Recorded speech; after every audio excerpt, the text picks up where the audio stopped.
നമസ്കാരം. മലയാളി വാർത്തയിലേക്ക് സ്വാഗതം. ഗസയിൽ ഖുറാൻ തീയിലേക്ക് വലിച്ചെറിയുന്നതിന്റെ വീഡിയോ പങ്കുവച്ച ഇസ്രായേൽ സൈനികർ. ഈ വീഡിയോ വന്നതിന് ശേഷം വലിയ രീതിയിലുള്ള പ്രതിഷേധമാണ് ഇപ്പോൾ നടന്നുകൊണ്ടിരിക്കുന്നത്. വീഡിയോ വലിയ പ്രതിഷേധങ്ങൾക്കും വിമർശനങ്ങൾക്കും കാരണമായിരിക്കുകയാണ്. ഇസ്രായേലി സൈനികർ തന്റെ ഇൻസ്റ്റഗ്രാം പേജിലാണ് വീഡിയോ പോസ്റ്റ് ചെയ്തിരിക്കുന്നത്. 3 സെക്കൻഡ് ദൈർഘ്യമുള്ള വീഡിയോയിൽ സൈനിക വേഷത്തിൽ തോക്കും പിടിച്ചു നിൽക്കുന്ന സൈനികനെ കാണാൻ കഴിയും. തുടർന്ന് തന്റെ കൈവശമുള്ള ഖുറാൻ ഇയാൾ തീയിലേക്ക് വലിച്ചെറിയുന്നതായും കാണാൻ സാധിക്കുന്നുണ്ട്. സംഭവത്തിൽ അന്വേഷണം ആരംഭിച്ചതായി ഇസ്രായേലി ആർമി റേഡിയോ റിപ്പോർട്ട് നൽകുന്നുണ്ട്. സൈനികന്റെ പെരുമാറ്റം ഇസ്രായേൽ പ്രതിരോധ സേനയുടെ മൂല്യങ്ങളുമായി പൊരുത്തപ്പെടുന്നില്ല എന്ന് ഇസ്രായേലി സൈന്യം പ്രസ്താവനയിൽ അറിയിച്ചിട്ടുണ്ട്. IDF എല്ലാ മതങ്ങളെയും ബഹുമാനിക്കുന്നുണ്ട്. കൂടാതെ ഇത്തരം പെരുമാറ്റ രീതികളെ അപലപിക്കുന്നതായും IDF വ്യക്തമാക്കിയിരിക്കുകയാണ്. സംഭവത്തെക്കുറിച്ച് IDF അന്വേഷണം ആരംഭിച്ചിട്ടുണ്ടെന്നും പ്രസ്താവനയിൽ വ്യക്തമാക്കി. സൈനികന്റെ നടപടിക്കെതിരെ വലിയ വിമർശനമാണ് സമൂഹ മാധ്യമങ്ങളിലടക്കം ഉയരുന്നത്.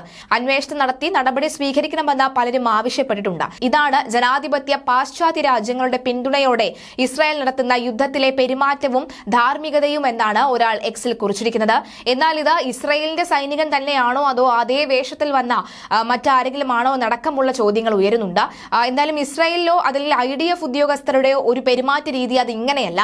ഇത്രയും കാലം ഇല്ലാത്തൊരു രീതി അത് എങ്ങനെയാണ് ഉണ്ടാകുന്നത്? അതും IDFന്റെ തന്നെ ഔദ്യോഗികമായിട്ടുള്ള ഇൻസ്റ്റാഗ്രാം പേജിൽ എങ്ങനെ ഇത് വന്നു എന്നടക്കമുള്ള അന്വേഷണം ആരംഭിച്ചിട്ടുണ്ട്.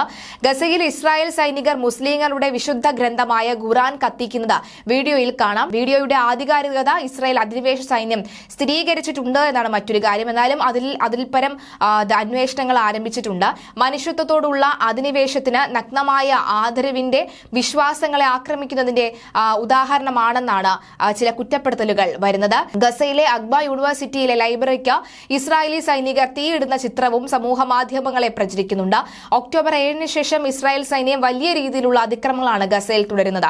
വിശ്വാസ ലംഘനങ്ങൾ നടത്തുകയും നിരവധി പള്ളികൾ ആക്രമിച്ച് തകർക്കുകയും ചെയ്തിട്ടുണ്ട്. കൂടാതെ പുണ്യകേന്ദ്രമായ മുജിദിൽ അഖ്സയിലേക്കുള്ള പ്രവേശനം തടയുകയും ചെയ്തു. ഇവിടേക്ക് വരുന്ന വിശ്വാസികൾക്ക് നേരെ വലിയ ആക്രമണമാണ് അഴിച്ചുവിടുന്നത്. ഒക്ടോബർ 7 ശേഷം ഇസ്രായേൽ അധിനിവേശ സേന നടത്തുന്ന ആക്രമണത്തിൽ 100 കണക്കിന് പള്ളികളാണ് പൂർണ്ണമായും തകർന്നതായി ഗസയിലെ എൻവയോൺമെന്റ്സ് ആൻഡ് റിലീജിയസ് അഫയേഴ്സ് മന്ത്രാലയം അറിയിച്ചിട്ടുണ്ട്. 604 പള്ളികൾ തകർന്നു, 200 എണ്ണം ഭാഗികമായി നശിച്ചു. കൂടാതെ 3 ചർച്ചുകളും ഇസ്രായേൽ സൈന്യം തകർത്തു. ഇതുകൂടാതെ കുറഞ്ഞത് 60 സെമിത്തേരികളെയും നശിപ്പിച്ചിട്ടുണ്ട് എന്നടക്കമുള്ള റിപ്പോർട്ടുകൾ പുറത്തുവരികയാണ്. എന്തായാലും ആ റിപ്പോർട്ടുകളൊക്കെ തന്നെ മാറ്റിവെച്ചാൽ ഇത്തരം ഒരു വീഡിയോ അത് IDFന്റെ പേജിൽ വന്നിട്ടുണ്ടെങ്കിൽ അത് വളരെ ഗൗരവമായി തന്നെ IDF അത് എടുത്തിട്ടുണ്ട്. അങ്ങനെ ഒരു മതത്തെ അത്രയും പൂർണ്ണമായി, അത്രയും മതവിശ്വാസത്തെ അത്രയും പൂർണ്ണമായി ഹനിക്കാനൊന്നും തയ്യാറാകുന്ന ആൾക്കാരല്ല തങ്ങളെന്ന പൂർണ്ണമായി വിശ്വാസത്തോട് കൂടി തന്നെയാണ് IDF ഇക്കാര്യം പറയുന്നത്. എന്തായാലും അന്വേഷണം ആരംഭിച്ചിട്ടുണ്ട്.